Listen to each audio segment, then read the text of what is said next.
Hello friends, welcome to my channel perfect study. आज के video में हम लोग बात करने वाले हैं मैथ प्लस रीजनिंग के क्वेश्चन को। और आज के डेट में जितने भी मैथ एंड रीजनिंग के क्वेश्चन मुझे मिले हैं उन सभी क्वेश्चन का वीडियो मैं लेके आया हूं। और जिन भी लोगों ने जिन भी स्टूडेंट ने ये क्वेश्चन भेजा है उनके लिए दिल से धन्यवाद। और आप लोग का भी जब भी एग्ज़ाम होता है तो आप लोग का टेलीग्राम चैनल का लिंक मैंने दे दिया है आपके इसी वीडियो के डिस्क्रिप्शन में। आप लोग टेलीग्राम चैनल ज्वाइन कर लीजिए और जैसे ही आपका एग्ज़ाम होता है तो चाहे 2, 4, 10 जितने भी क्वेश्चन आपको याद हों आप लोग लिख के एक पेज पे और मुझे सेंड कर दीजिए कीजिए, ठीक है। तो इतना काम आप लोग ज़रूर कर दीजिए कीजिए। चलिए आज का वीडियो हम लोग स्टार्ट करते हैं। सबसे पहला क्वेश्चन पूछा गया था कि एक व्यक्ति अपनी आय का 75% खर्च करता है। यदि उसकी आय में 28% की वृद्धि होती है तो उसके व्यय में 20% की वृद्धि होती है, तो उसकी बचत में कितने प्रतिशत की वृद्धि या कमी होगी, ये क्वेश्चन पूछा गया था। तो देखिए सबसे पहले मान लिया हमने कि आय 100 है, खर्च उसका 75 है क्योंकि 75% खर्च कर रहा है, तो 100 का 75% कितना होगा, 75 होगा। तो बचत कितना किया उसने, 25 का बचत किया है। अब कह रहा है कि उसकी आय में 28% की वृद्धि हो जा रही है। तो देखिए पहले उसका आय 100 था, अब बढ़ के 128 हो गया, ठीक है। और व्यय में 20% की वृद्धि हो रही थी। 128 का 20% निकालेंगे, 128 का 75 का निकालेंगे क्योंकि खर्च पहले 75 था, तो 75 का 20% निकालेंगे तो 20 आएगा, तो 15 आएगा। तो आपका कितना हो जाएगा, बढ़ के 90। पहले खर्च कितना था 75, अब कितना हो गया 90। तो 128 आय भी तो बढ़ा है, आय 28% बढ़ा है, तो 128 में से 90 घटा देंगे, यानी कि आय में से खर्च को घटा देंगे तो क्या बचेगा, बचत बचेगा। तो 128 में से 90 को घटाएंगे तो आपका 38 आएगा और यही नया बचत होगा। पहले बचत कितने का हो रहा था, 25 का, अब कितना बचत हो रहा है, 38 का। और पूछा क्या गया है कि कितने प्रतिशत की कमी या वृद्धि होगी, तो 25 से बढ़ के 38 हो गया, यानी कि बढ़ा है, बचत में वृद्धि हुआ है। और वही पूछा जा रहा है कितना परसेंट का वृद्धि हुआ है। तो देखिए 38 पहले बाद में हो रहा था, पहले कितना हो रहा था 25, तो 38 माइनस 25 यानी कि 13 का वृद्धि हो रहा है, कितने पे, 25 पे। तो 13 का वृद्धि 25 पे हो रहा है, गुणे 100 कर दें तो आपका कितना 52% का वृद्धि हुआ है बचत में। यही क्वेश्चन आपका पूछा गया था। अगला क्वेश्चन देखते हैं। और अगला क्वेश्चन पूछा गया था कि 15 सेमी और 20 सेमी व्यास वाले दो वृत्त एक दूसरे को प्रतिच्छेद करते हैं और उनकी उभयनिष्ठ जीवा की लंबाई 12 सेंटीमीटर है, तो उनके केंद्रों के बीच की दूरी ज्ञात कीजिए। तो देखिए क्वेश्चन कुछ इस टाइप से था कि दो वृत्त दिया गया था इस टाइप से, ठीक है, दो वृत्त दिया गया था और इनका केंद्र इसका यहाँ पे था और इसका केंद्र यहाँ पे। इन दोनों को रेखा जो जोड़ रही है और ये जीवा जो है इसका मान दिया गया था कितना, 12। तो देखिए दोनों तरफ लेंगे तो 6 हो जाएगा इधर और 6 हो जाएगा इधर, ठीक। जीवा का मान 12 दिया गया है, उभयनिष्ठ जीवा का लंबाई 12 है। और इसका दिया छोटे वृत्त का व्यास 15 दिया गया है, बड़े वृत्त का 20 दिया गया है। तो त्रिज्या कितना हो जाएगा, इसका 7.5 हो जाएगा 7.5 और इसका हो जाएगा 10। क्योंकि 20 व्यास दिया गया है तो त्रिज्या 10 होगा, आप सभी को कॉमन सेंस की बात है। तो अब देखिए ये वाला हम लोग को भुजा पता है, ये वाला भुजा पता है, कलर चेंज कर लेते हैं ज़्यादा बेटर समझ में आएगा। ये देखिए हम लोग को ये भुजा पता है, ये भी भुजा पता है, तो हम लोग को पूछा जा रहा है कि उनके वृत्त की दूरी क्या है, ठीक है। तो जब हम ये त्रिज्या निकाल लेंगे और ये त्रिज्या जब निकाल लेंगे और त्रिज्या में से त्रिज्या घटाएंगे तो हमारा आंसर जो आएगा।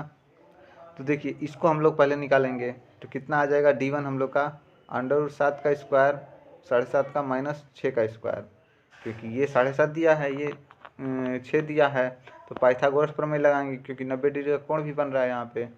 तो कितना आ जाएगा, D1 आ जाएगा 4.5 और D2 इसी तरह से निकालेंगे तो 8 आ जाएगा, यानी कि ये हो गया 4.5 और ये वाला त्रिज्या का मान आपका हो जाएगा 8, ठीक है। ये जो है हम लोग को दोनों का मान पता चल गया और दोनों को जोड़ देंगे तो कितना आएगा, तो ये आपका 12.5 आ जाएगा, 12.5 आपका राइट आंसर हो जाएगा। अगला क्वेश्चन पूछा गया था कि एक बर्तन में दूध और पानी का अनुपात 7:5 है, इनमें से 9 लीटर मिश्रण निकालकर उतना ही पानी डाल दिया जाता है जिससे अनुपात 7:9 हो जाता है। तो प्रारंभ में बर्तन में दूध की मात्रा क्या थी, यानी कि दूध की मात्रा पूछा जा रहा है। तो देखिए सबसे पहले हम लोग इसमें क्या करेंगे, पानी का हिस्सा कितना है, पानी का हिस्सा पहले 5 है, दूध तो कांस्टेंट है, 7 पहले भी था अब भी 7 है, लेकिन पानी की मात्रा जो है पहले 5 था अब बढ़ के 9 हो गया है। तो कितना यूनिट बढ़ा है, 4 यूनिट, 4 यूनिट बढ़ा है। और ये कह रहा है कि नहीं 4 यूनिट नहीं बढ़ा, 9 लीटर बढ़ा है, यानी कि 4 यूनिट किसके बराबर है, 9 लीटर के। तो 4 यूनिट जब 9 लीटर के बराबर है तो 1 यूनिट का मान कितना हो जाएगा, 9/4। 1 यूनिट का मान हो जाएगा आपका 9/4। और टोटल जो है सॉल्यूशन कितना है फाइनल, तो ये आपका 16 है। तो 1 यूनिट का मान, 1 यूनिट का मान 9/4 है, तो 16 यूनिट का निकालने के लिए 16 से गुणा कर देंगे। 16 यूनिट का मान कितना है, 16 से गुणा, 4 चौके 16, 9 चौके 36, यानी कि टोटल विलियन कितना है आपका 36 लीटर है। और ये कब का है, बाद का है, पूछा कब का जा रहा है, पहले का। तो 36 यूनिट टोटल विलियन है और पहले का पूछा जा रहा है। तो पहले का बर्तन में दूध की मात्रा पूछा जा रहा है। अब इसमें देखिए 7 और 5 में दूध की मात्रा कितना है, तो 7 दूध है क्योंकि दूध पहले लिखा गया है। तो दूध की मात्रा कितना है, 7 है, कितना में, तो 7 5 12 में, 7 दूध है 12 में, 12 12 36 और 7 त्रिके 21, यानी कि 21 लीटर दूध आपका इसमें पहले भी था और अब भी है। तो ये आपका राइट आंसर हो जाएगा। ठीक है, इसके बाद हम लोग अगला क्वेश्चन देखते हैं। और अगला क्वेश्चन जो है आपका पूछा गया था कि 8 मित्र ABCDEFGH एक वृत्ताकार मेज के चारों ओर केंद्र की ओर मुँह करके बैठे हैं। ठीक है, और उसमें ये जो है दिया गया था दर्शाने के लिए 8 मित्र बैठे थे, लेकिन ये क्वेश्चन प्रॉपर किसी स्टूडेंट को याद नहीं था, या कुछ लोगों को याद भी रहा हो लेकिन भेजे नहीं थे। लेकिन जो भी स्टूडेंट ने मुझे बताया है वो बिल्कुल प्रॉपर तरीके से इस क्वेश्चन को नहीं बता पाए हैं, इसलिए मैं इसे नहीं बता रहा हूँ। आप लोग को यदि याद हो तो आप लोग कमेंट में ज़रूर लिख दीजिएगा। ठीक है, अगला क्वेश्चन जो है पूछा गया था कि यदि डेंजर को ये लिखा जाता है तो उसी प्रकार सेफ्टी को कोड में क्या लिखा जाएगा। ये आपका क्वेश्चन जो है आज के एग्ज़ाम में आपका पूछा गया था। और ये फर्स्ट सेकंड एंड थर्ड तीनों शिफ्ट का ये क्वेश्चन इतना ही मुझे मिला है। क्वेश्चन कम है लेकिन बिल्कुल रियल और ऑथेंटिक क्वेश्चन है। देखिए इसमें क्या किया गया है, हम लोग ध्यान से देखें तो इस डी का मान 4 होता है और 4 को क्या लिखा गया है, तो 4 को 10 लिखा गया है, यानी कि +6। उसके बाद ए में ए को 7 लिखा गया, यानी कि इसमें भी +6 हुआ है, 1 को 6 कर 7 कर दिया। 14 से आपका 20 हो गया, इसमें भी +6। 7 से 11, 7 4 11 हो जाएगा, सॉरी 7 से 13 हुआ है ना, 7 से 13 हुआ है, तो इसमें भी 6 हो गया। और उसके बाद 5 से 11 हो गया, इसमें भी 6 हो गया, 5 6 11। और उसके बाद 18 में भी +6 हुआ, 24 हो गया, यानी कि +6 सब में हो रहा है। तो उसी तरह से हम लोग इसको भी बनाएंगे। 19 4 आपका हो जाए 21, सॉरी 19 और 4 आपका 25। उसके बाद ए का मान, ए में 6 जोड़ देंगे तो 7 हो जाएगा, यानी कि जी, हाँ आवत हैं। उसके बाद 6 यफ का मान आपका कितना हो जाएगा, तो 6 में 6 जोड़ेंगे 12, यानी कि यल हो जाएगा। ठीक है, तो ये आपका 12 हो जाएगा। तो 25 7 12 21 ऑप्शन में दिख रहा है, तो ये आपको ए ऑप्शन में दिख रहा है। इतना ही बना के आप लोग टिक कर लीजिएगा। अगला क्वेश्चन आपका पूछा गया था कि यदि A@B का अर्थ ए बी का पिता है। ठीक है, पिता नहीं, ये कर रहा है पोता है। ठीक है, A@B का अर्थ है कि ए बी का पोता है, ए बी का अर्थ है कि ए बी की पत्नी है, और A*B का अर्थ है कि ए बी का पिता है। तो व्यंजक इसका मान जो है पूछा गया था, और इसमें कहा गया था कि यम का पी से क्या संबंध है। ठीक है, हम लोग इसे कैसे डायग्राम बनाएंगे। सबसे पहले कह रहा है कि एम क्या है, एम एन का पिता है, यही कहा जा रहा है। तो एम जो है ये क्या है, एन का पिता है, एन का पिता बना दिए एम को। ठीक, एम एन का पिता है।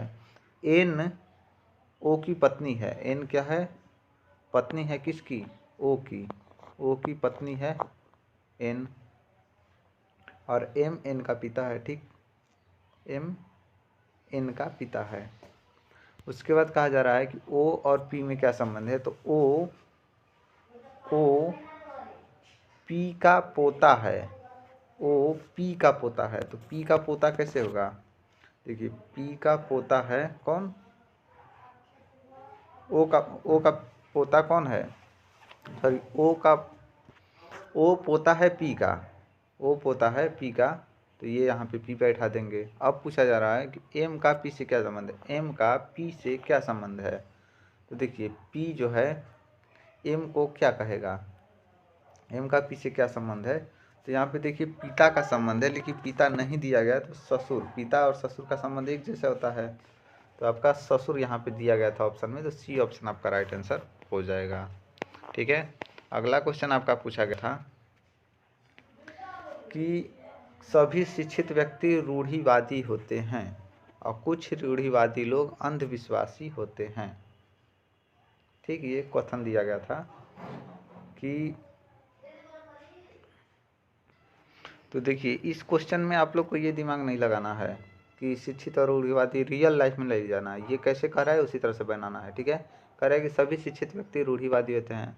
यहाँ पे हम लोगों ने शिक्षित व्यक्ति, ये सभी क्या हैं, शिक्षित व्यक्ति हैं, और ये सब किसके अंदर आ रहे हैं, तो ये आपका रूढ़िवादी के अंदर आ रहे हैं, रूढ़िवादी हैं। ठीक है, उसके बाद कह रहा है कुछ रूढ़िवादी लोग अंधविश्वासी होते हैं, तो कुछ रूढ़िवादी को हम लोग किसमें, अंधविश्वासी में जोड़ लेंगे, कुछ रूढ़िवादी अंधविश्वासी होते हैं। ठीक है, अब कह रहा है कि कुछ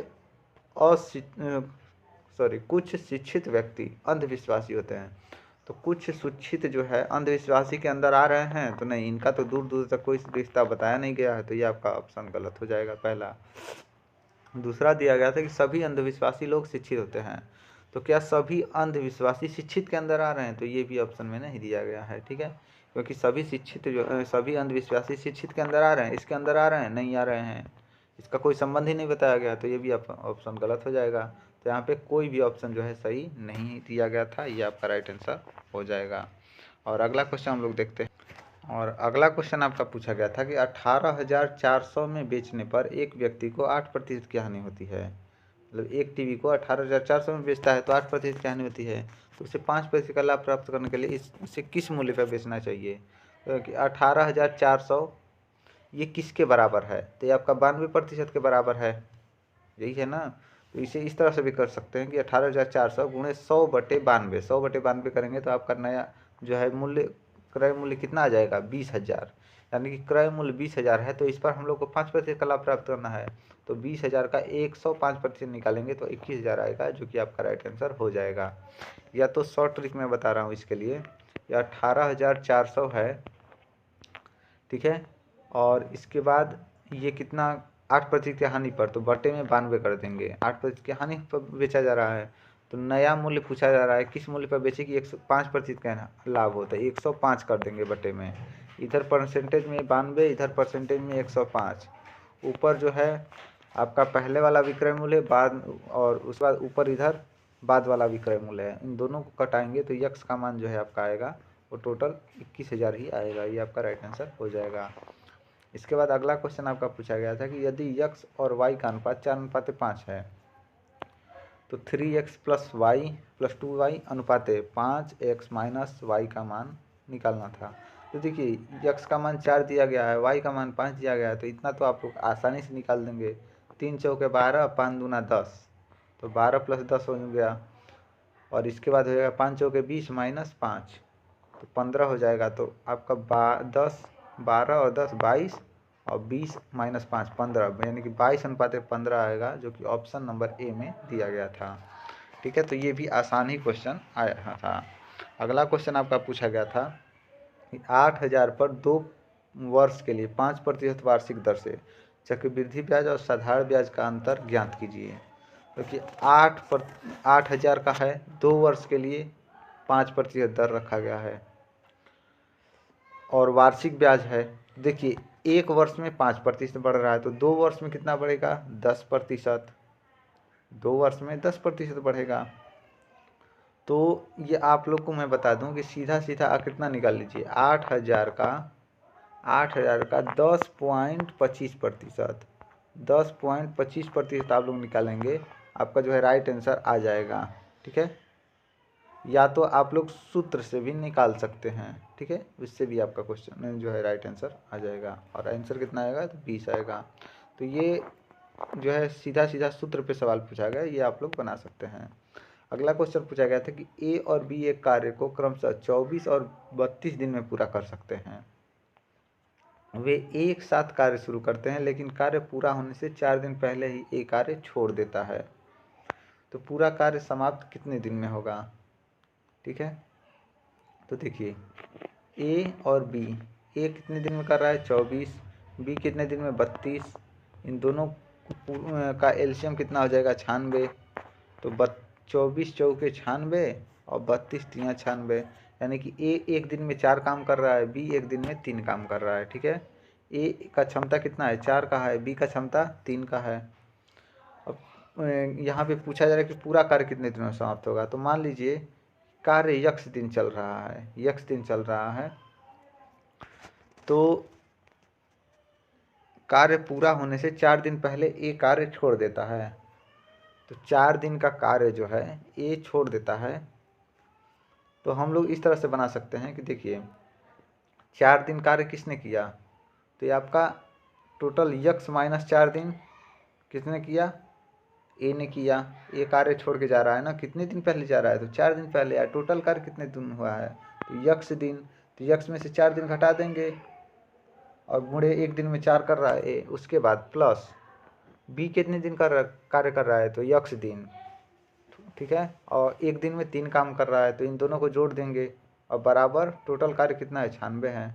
तो 7x माइनस 16 बराबर 96, 7x बराबर 112, यक्स बराबर 16, यानी कि टोटल कार्य कितने दिन चल रहा है 16 दिन। ये इस तरह से भी आप लोग बना सकते हैं। या तो एक उपाय और मैं बता रहा हूँ आपको, कार्य कौन छोड़ रहा है, ए छोड़ रहा है, 4 दिन पहले छोड़ रहा है, तो 4 दिन का काम इसका और बढ़ा दीजिए। एक दिन में 4 कर रहा है, 4 चौके 16, 96 काम में 16 काम और जोड़ लीजिए। तो 6 6 12 के 2 हाथ में आए 1, 9 1 10 1 11, 112 काम टोटल हो जा रहा है। अब इसको जो है, अब इन दोनों को 112 टोटल काम है और 4 3 7 काम कर रहे हैं एक दिन में, 7 से भाग दे दीजिए, ठीक है। तो 7 एकम 7, उसके बाद बच गया 7, 4 बच गया, 7 छक्के 42, यानी कि 16 दिन। इस तरह से भी आपका राइट आंसर आ जाएगा, ठीक है। तो ये शॉर्टकट भी मैंने आपको बता दिया, आपको जैसे आसानी हो वैसे हल कीजिए। देखिए जितना भी शॉर्ट तरीका मुझे मालूम होता है उन सभी क्वेश्चन को मैं शॉर्ट तरीके से भी सॉल्व करने का नियम बताता हूँ, इसलिए आप लोग चैनल को सब्सक्राइब कर लीजिए, वीडियो को लाइक कर दीजिए। अगला क्वेश्चन पूछा गया था कि 14 सेमी भुजा वाले एक ठोस घन को पिघलाकर 7 सेमी ऊंचाई वाला एक बेलन बनाया जाता है, तो बेलन की त्रिज्या क्या होगी। तो देखिए इसका आयतन, घन का आयतन और बेलन का आयतन दोनों बराबर रहा होगा, तभी तो बनाया गया है, उतने ही आयतन से बनाया गया ना। तो देखिए घन का आयतन हम लोग पहले निकालेंगे, घन का आयतन बराबर बेलन का आयतन, और भुजा कितना दिया गया तो 14 सेंटीमीटर। घन का आयतन क्या होता है भुजा क्यों, और बेलन का आयतन पाई आर स्क्वायर एच, यही होता है। ये दोनों क्या है, दोनों का आयतन बराबर है, तो दोनों का आयतन हम लोग लिख दिया यहाँ पे, घन का आयतन बराबर बेलन का आयतन। अब देखिए 14 का क्यों कितना हो जाएगा 2744, पाई का मान 22/7, आर स्क्वायर हम लोग को निकालना है आर का मान, और ऊंचाई कितना दिया गया, ऊंचाई पिघलाने के बाद 7 दिया गया है, 7 सेमी ऊंचाई वाला बेलन बनाया जाता है, तो बेलन का ऊंचाई 7 दिया गया है, ठीक है। तो अब यहाँ से हम लोग आसानी से निकाल सकते हैं, इसको 7 से कटा देंगे तो आपका 2744 भागे 22 आ जाएगा, ठीक है, क्योंकि ये वाला 7 जो है 22/7 का 7, इस ऊंचाई 7 से कट जाएगा, तो आर स्क्वायर बराबर इतना आ जाएगा, और इसको हल करने पर 11.1 के रूप में आपका आंसर आएगा। तो 11.1 यानी कि आपका जो है ऑप्शन नंबर डी आपका राइट आंसर हो जाएगा। या तो हो सकता है कि जो स्टूडेंट ने मुझे ये क्वेश्चन भेजा है उनके मान में कोई अंतर हो सकता है कि हाँ यहाँ पे 14 ना हो के कुछ और रहा हो, 7 ना रह के कुछ और रहा हो, ठीक है, लेकिन क्वेश्चन इसी टाइप का पूछा गया था, ये आप लोग ध्यान में रखिएगा, ठीक है। इसके बाद अगला क्वेश्चन देखते हैं। देखिए अगला क्वेश्चन पूछा गया था कि एक ट्रेन अपनी वास्तविक गति से 5/7 भाग से चलती हुई एक गंतव्य पर 42 मिनट देर से पहुंचती है, तो वास्तविक समय क्या है, ये आपका वास्तविक समय पूछा गया था। तो देखिए गति का अनुपात यहाँ पे क्या दिया गया है, 7:5 है। गति का अनुपात 7:5 है, तो आपका समय का अनुपात क्या हो जाएगा, तो समय का 5:7 हो जाएगा, वही तो होगा, उल्टा हो जाएगा। ठीक, तो गति और समय दोनों का अनुपात ठीक उल्टा होता है। 7:5 जब गति है तो समय 5:7 हो जाएगा। अब इन दोनों का अंतर कितना है, 2 यूनिट का है। समय में कितने का अंतर है, 2 यूनिट का अंतर है। तो 2 यूनिट का अंतर आ रहा है, तो 2 यूनिट बराबर 42 दिया गया है, 42 मिनट का अंतर दिया गया है। तो 2 यूनिट बराबर 42 है, तो 1 यूनिट बराबर 21 हो जाएगा। तो वास्तविक समय हम लोग को निकालना हो तो क्या करेंगे, तो 21 में 5 का गुणा कर देंगे, 21 में 5 का गुणा कर देंगे, क्योंकि वास्तविक वाला पूछा जा रहा है। तो आपका 21 गुणे 5 105 मिनट आपका राइट आंसर हो जाएगा, जो कि 1 घंटा 45 मिनट ऑप्शन में दिया गया था। ठीक है, तो ऑप्शन नंबर ए आपका राइट आंसर हो जाएगा। अगला क्वेश्चन जो है पूछा गया था सीरीज से, और पूछा गया था 12, 13, 17, 26 और 42 है, तो अगला संख्या क्या होगा, ये क्वेश्चन आपका पूछा गया था। ठीक है, तो देखिए इसमें क्या हो रहा है, इन दोनों में अंतर हम लोग देखें तो 1 है, और इन 13 और प्लस 4 हो गया यानी 17, और 17 के बाद प्लस 9 हो गया 26, 26 के बाद 42 हो गया, यानी कि 16 जुड़ गया है। तो यहाँ पे आप देख सकते हैं कि 1 का स्क्वायर है, ये 2 का स्क्वायर है, 3 का है, 4 का है, तो इसके बाद 5 का स्क्वायर जुड़ेगा। तो 42 में 5 का स्क्वायर कितना होता है, 25, तो 42 में 25 जोड़ देंगे, 67 आपका राइट आंसर हो जाएगा, जो कि ऑप्शन नंबर बी में दिया गया था। ये क्वेश्चन बिल्कुल रियल और यही ऑप्शन में भी दिया गया था, क्योंकि जो स्टूडेंट मुझे भेजे थे, शायद राहुल नाम है उनका, और उन्होंने ये क्वेश्चन भेजा था, तो उनके लिए मेरी तरफ से दिल से धन्यवाद। और आप लोग भी जो है, आप यदि क्वेश्चन भेजते हो अपना नाम लिख दिया कीजिए, मैं वीडियो में नाम आपका ले लूँगा, तो हो सकता है कुछ लोगों को अच्छा लगता है। ठीक है, तो आप लोग भेज दीजिएगा। अगला क्वेश्चन पूछा गया था कुछ इस तरह से कि लायन को कोड भाषा में ये लिखा जाता है, तो बियर को क्या लिखा जाएगा। देखिए यल का 12 है और 12 पे ही आता है, आई का मान 9 होता है और 9 लिखा गया है, ओ को 15 पे आता है, 15 लिखा गया है, एन 14 पे आता है, 14 लिखा गया है, तो बियर को सेम उसी तरह लिखेंगे। बी का मान 2 हो जाएगा, ई का 5, ए का 1 और आ का 18 है। ठीक है, तो 25 118 किस ऑप्शन में है, सॉरी अलग अलग दिया गया है ना, तो यहाँ पे 2, 5, 1, 18 किस में है, ऑप्शन नंबर ए में है, ये आपका राइट आंसर हो जाएगा। अगला क्वेश्चन पूछा गया था कि उत्तर की ओर मुंह किए हुए 30 छात्रों की एक पंक्ति में, 30 छात्रों की पंक्ति में ए बाएं छोर से 10वें स्थान पर, ए बाएं छोर से 10वें स्थान पर है, कौन है ए। ठीक है, बी दाएं छोर से 8वें स्थान पर है, बी जो है 8वें स्थान पर है दाएं छोर से, तो उनके बीच कितने छात्र हैं, ये क्वेश्चन आपका पूछा गया था। तो देखिए कुल छात्र हम लोग कैसे निकालेंगे, तो कुल छात्र दिया गया है, सॉरी कुल छात्र 30 दिया गया है, तो 30 में से हम लोग इन दोनों को यदि घटा दें, इन दोनों को जोड़ के घटा दें, तो हम लोग का बीच का आंसर आ जाएगा। तो 30 माइनस इधर से ये 10 पे है, इधर से ये 18 पे है, तो 10 और 18, 30 माइनस 18 करेंगे, कितना करेंगे 30 माइनस 18, तो ये आपका 12 जो है राइट आंसर हो जाएगा, क्योंकि ऑप्शन नंबर सी में दिया गया था। ठीक है, अगला क्वेश्चन जो है पूछा गया था, 5 व्यक्ति अलग अलग ऊंचाई के हैं पी, और 5 व्यक्ति हम लोग इस तरह से बनाते 1 2 3 4 5। ठीक है, थोड़ा सही कर लें, हाँ सही हो गया। अब देखिए इसमें जो है पूछा गया था कि अलग अलग ऊंचाई के 5 व्यक्ति हैं, 1 2 3 4 5, 5 व्यक्ति को पहले हमने बना लिया।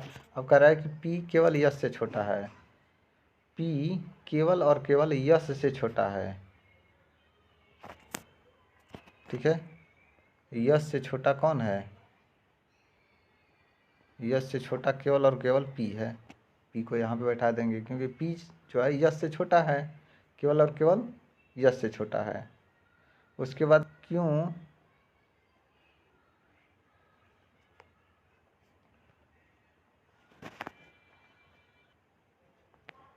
सॉरी यहाँ पे देखिए पूछा जा रहा है, कहा जा रहा है कि P जो है, P केवल यश से छोटा है, P किससे छोटा है, केवल यश से, तो P जो है ऊपर रहेगा, पी जो है ऊपर रहेगा किससे छोटा है, यस से, केवल और केवल यस से छोटा है।